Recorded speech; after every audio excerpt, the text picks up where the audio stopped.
munaasabad ballaaran oo faraha looga saarayo dadka Kenyaanka ah ee galay diiwaanka hay'adda qaxootiga UNHCR ayaa maanta lagu qabtay magaalada Garissa.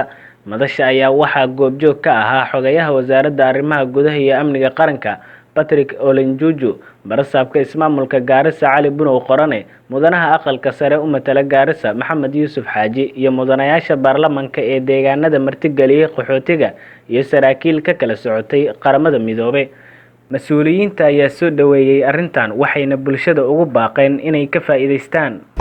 dadka inay faraha laga bixiyo dadka faraha ku jiraan dad fara badan weey markastana way joogaan.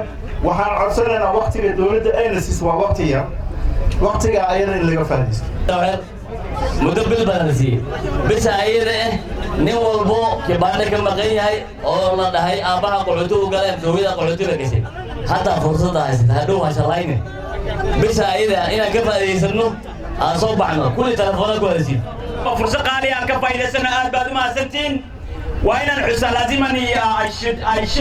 Dhanka kale barasaabka ismaamulka Garissa ayaa soo dhaweeyay arrintan wuxuuna bulshada uga digay inaysan ku taageerin dadka aan Kenyaanka ahayn in laga saaro diiwaanka qaxootiga.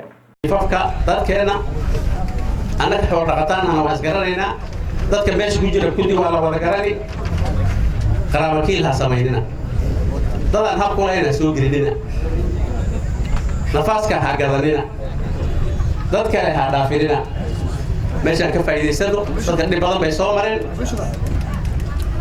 aan ka faa'iideysano. dawladda waxaan kaloo weydiinayaa xuduudka ay furto wax laga ballan qaaday. Cabdi Majiid Cumar, Home Cable TV, Garissa.